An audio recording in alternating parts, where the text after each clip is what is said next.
Welcome to this tutorial for taking notes inside of your AP or college level classrooms.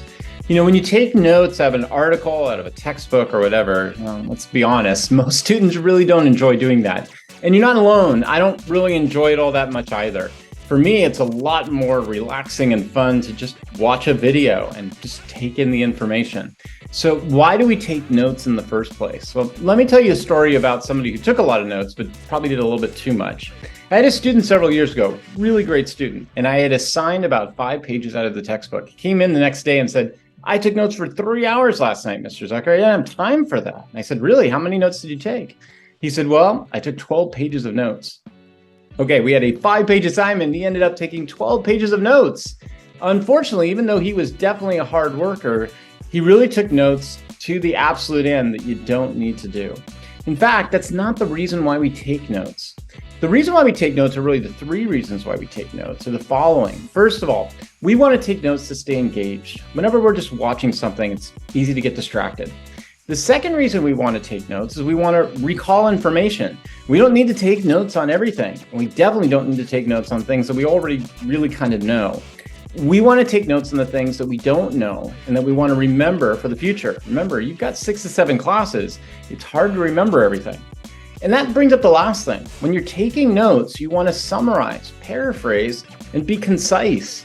The point of taking notes really is for your later recall. It's not about writing everything down. You want to write down the big ideas and the illustrative examples. What you're doing really is you're developing your muscle memory for class. So how do you do this? Well, let's jump into it. Okay, principle number 1, make a map before you start taking notes. What the heck does that mean? So, students really want to get their work done, right? We have so much work that we put on you guys. After a while, it feels like a checklist. And so what students will do is they'll just jump right into their notes and they'll just start taking notes. But there's a problem with doing that. It's sort of like if you were to go out on a trip somewhere, but you didn't take a look at a map or you have no GPS, you have no idea where you're going. And that's why a lot of students will tell me, your advice is really good, Mr. Zucker, but you already know the information. How am I supposed to take notes on something I don't know? Well, you want to make a map. And here's how you do that. In pretty much every textbook, every article, there are titles and there are subtitles. You want to take a subtitle and you want to change it into a question. Why do you want to do that? By doing that, it tells you where the overall article is going. Those subtitles and titles are not there by accident. They summarize what's coming up in that section, and they give you a logical flow of where the author is going. By turning this into a question, you can basically just ask yourself a simple kind of question. What is the author doing in this section? I'll give you an example. Okay, so let's take a look at an example of this. Let's say I go to the table of contents inside of our textbook, The American Yacht.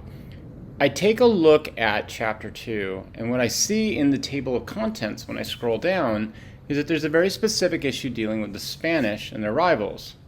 So what I do is I change this into a question. I just ask myself, what were the Spanish intentions in the Americas and who were their rivals? Now I have a map that allows me to look for answers in the text for my notes. Principle number 2, take notes on the big ideas and the illustrative examples.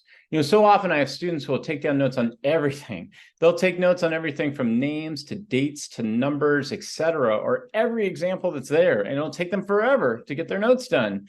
That's not what you're looking to do. You want to try and figure out the big ideas in the illustrative examples. You're not going to get tested on everything. You're going to get tested on whether or not you understand the overall idea and you have some examples to back it up.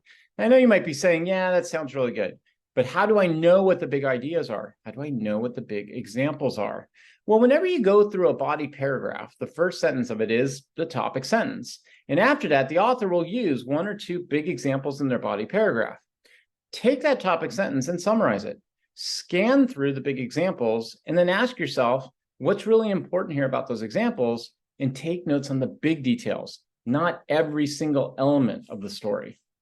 Let me give you an example. Okay, let's take a look at an example of how you can do something like this. Remember, the idea here is not take notes on everything, but to first capture the big idea. So we're going to take out this particular section, which is pretty dense material. And here's what we are told at the end. Catholicism had always justified Spanish conquest, and colonization always carried religious imperatives. By the early 17th century, Spanish friars had established dreams of establishing missions along the Rio Grande into California. The big idea here is Spain's colonization was tied to expansive missions. The point is not that you shouldn't take any notes on illustrative examples. You do need to. But once you have this big idea, it allows you to know, here's what's coming across. Now let me go and find the big illustrative examples. The point here is get to the big idea and use that to help you to organize and hunt out those illustrative examples. Principle number 3, summarize, paraphrase, and be concise. So many students want to take down everything. They want to just quote the book. That's not helping you. If you quote the book, all you're going to do is copy down a bunch of words you're going to forget later on. You want to take what you're reading and you want to summarize it into language you understand. Now, that takes a little bit of work because you have to read, understand, and then put it into your own words. But by doing that, you're more likely to have short-term and long-term memory of what you put down on the paper. So let me give you an example of how I would do this. Okay, so let's take a look at an example. Here's a passage that's pretty dense. When we get to the end, let's take a look at what it says here. Valued more as marginal investments and social safety valves where the poor could be released. These colonies nonetheless created a foothold for Britain on a vast North American continent. And although the 17th century would be fraught for Britain, religious, social, and political upheavals would behead one king and force another to flee his throne. Settlers in Massachusetts and Virginia were nonetheless tied together by the emerging Atlantic economy. Now, what's the big idea here that we get across? If we summarize and paraphrase, well, it's simple. Colonies were connected to the English king regardless of the circumstances and Atlantic trade. This is how you find the big idea that you want to get across throughout the passage. And then you summarize that and organize the rest of your notes around that big idea. Okay, here's your advanced principle number 4, and it's overlapping.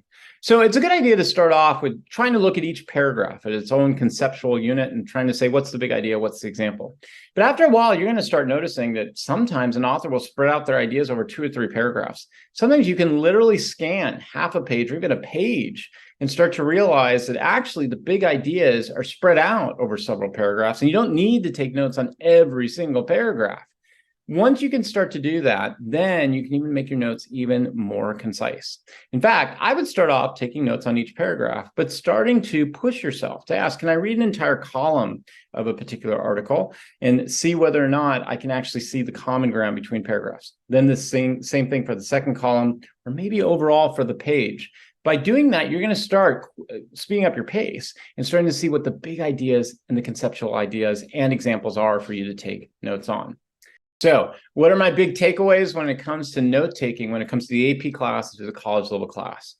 First of all, remember, you're taking notes because you need to recall information and stay engaged. That's our first big thing that we want to do. We take notes inside of the class and we take notes in our books because we want to make sure we have information. Information is going to help us on tests, information to back up arguments and essays and activities. Second big takeaway that we want to remember, we're not taking notes on everything. The reason why that student that I had, who was a really hardworking student, took double the amount of pages for notes was because he took notes on every single word and more. You don't want to do that.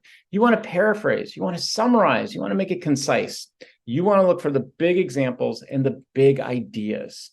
And then advanced takeaway number 3 that we want to remember is overlapping ideas. After a while, when you speed up your pacing, you're going to see that some ideas are spread out over paragraphs. Examples are spread out over paragraphs. Look for that so that you can really make your ideas concise. By doing that, you're going to make your notes less, you're going to make them more concise, but you're going to remember more for the long period. And that's what's really important about why we do our reading. Okay, guys.